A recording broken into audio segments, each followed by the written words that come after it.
Bienvenue dans Junjunai Cha Podcast, un journal de partage sur l'apprentissage du chinois entre langue, droit et Taïwan. Vous pouvez choisir la piste audio en français ou en anglais selon vos préférences. Bonne écoute! Et dans ce premier épisode, on va faire un petit récap rapide de mon apprentissage du chinois et de mon niveau avant mon départ en échange. Pourquoi le chinois? C'est une question qu'on me pose souvent quand je dis que j'apprends le mandarin, et c'est vrai. Pourquoi cette langue en particulier?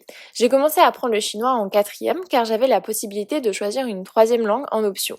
J'apprenais déjà l'anglais et l'allemand, mais j'étais fascinée par cette langue si différente des langues européennes et par les cultures chinoises. Car oui, le mandarin n'a rien à voir avec le français. Construction des phrases, grammaire, vocabulaire, prononciation, tout est différent. C'était aussi un challenge personnel, apprendre la langue réputée comme la plus difficile au monde. J'ai donc poursuivi le chinois au lycée, toujours en option, et finalement, contre toute attente, je l'ai choisi comme 2e langue dans ma double licence droit-langue à la place de l'allemand. Pourquoi? Parce que je voyais davantage de perspectives d'évolution avec le chinois, surtout dans le monde professionnel. Aujourd'hui, c'est une langue incontournable dans les affaires internationales. Et puis, j'ai voyagé à Taïwan une première fois et ce séjour m'a encore plus motivée à apprendre cette langue. Alors, le chinois, est-ce vraiment une langue difficile à apprendre? Petite précision, il existe 2 types d'écriture en chinois. Les caractères simplifiés, tianqi-zi, utilisés majoritairement en Chine et dans l'enseignement du chinois à l'étranger, et les caractères traditionnels, fanqi-zi, principalement utilisés à Taïwan et à Hong Kong, qui étaient auparavant également enseignés à l'étranger. Côté oral, la langue reste globalement la même si certains mots ou expressions varient d'un lieu à l'autre. Par exemple, à Beijing, on a tendance à rajouter la particule er à la fin de certaines phrases ou questions. Pour demander où, on dira plutôt zai nar, alors qu'à Shanghai et dans les autres endroits utilisant le chinois, on dira zai nali. Autre exemple, pour dire semaine, on utilise souvent xingxi, mais à Taïwan, on préfère dire li bai. Il y a aussi des mots qui changent de signification selon le contexte où on les utilise. Par exemple, xiaotie, il peut désigner une manière polie de s'adresser à une dame, ou à une serveuse peut également désigner une femme de petite vertu, donc à utiliser avec modération et précaution. Et je ne parle même pas du cantonais, qui est une langue totalement différente du mandarin. Alors le chinois, langue difficile ou pas? Eh bien, oui et non. Commençons par les points positifs. D'un point de vue grammatical, le chinois n'est pas si compliqué. Il y a très peu de règles, pas de conjugaison, pas de temps verbaux complexes, pas d'accords de genre ni de nombre. Et contrairement au japonais ou au coréen, il n'y a pas vraiment de système de langage hiérarchique.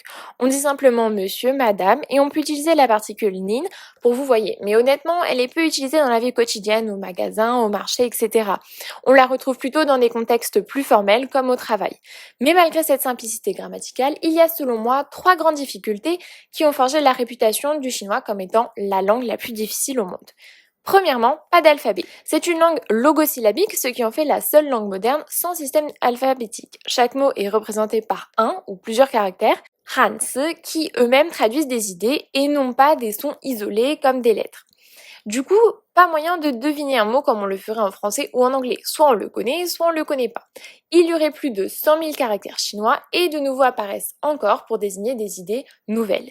Heureusement, on estime qu'il suffit d'en connaître entre 4 000 et 6 000 pour en lire un journal et la liste officielle des caractères normalisés en compte 8105.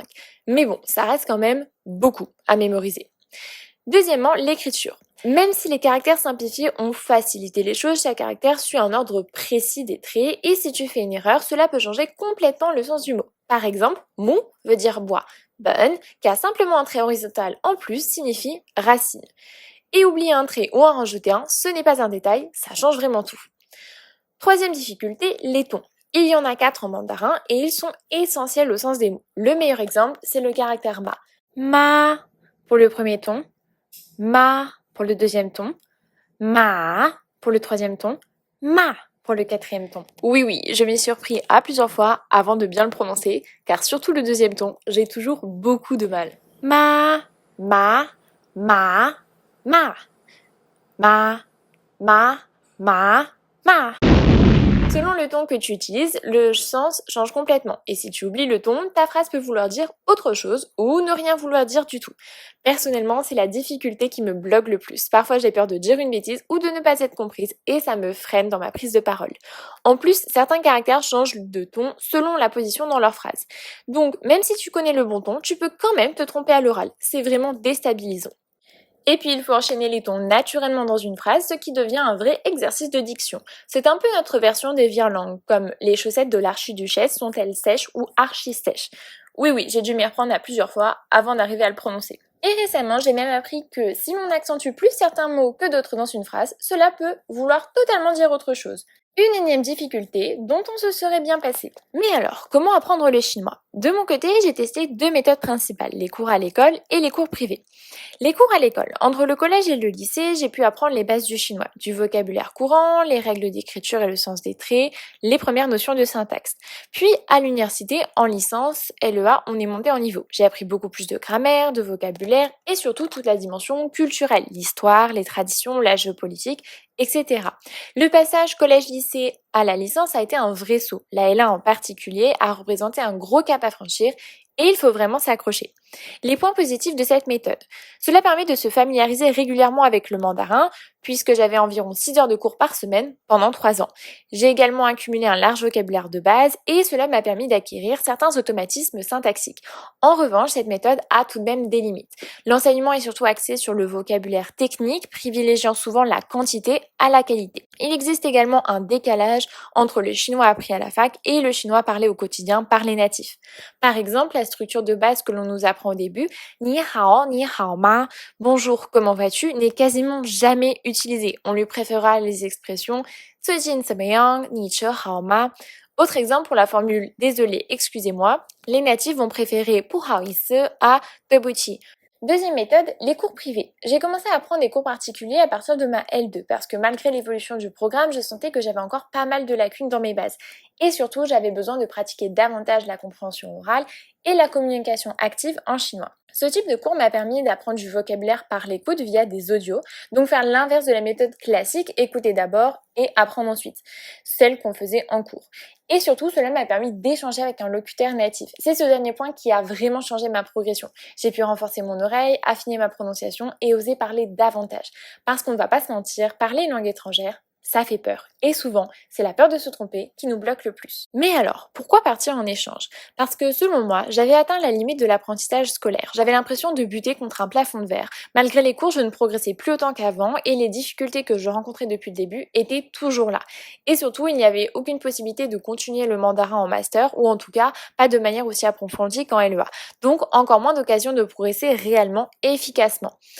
Maintenant que je suis en échange à Taïwan, j'ai un objectif clair, booster mon niveau de chinois. Pour cela, j'aimerais apprendre les bases des caractères traditionnels, progresser à l'oral, être capable de comprendre les conversations du quotidien et surtout pouvoir me faire comprendre. Commander un plat, poser une question, demander un renseignement, échanger avec des amis, bref, parler vraiment dans la vie de tous les jours. S'il fallait résumer tout ça en un mot, ce serait oser. Oser apprendre une nouvelle langue, même si elle est très différente de la nôtre, oser parler, se tromper et recommencer, oser échanger avec des locuteurs natifs car c'est selon moi le meilleur moyen de progresser. Je sais à quel point cela peut être intimidant, je l'ai vécu et je le vis encore tous les jours. Mais à travers ce podcast, j'ai envie de vous encourager à vous lancer vous aussi. Et qui sait, peut-être que cela vous donnera à vous aussi l'envie d'apprendre le chinois. Merci d'avoir écouté Jeonju Cha Podcast, votre bulle mensuelle de Taïwan et de mandarin. On se retrouve très vite pour un prochain épisode.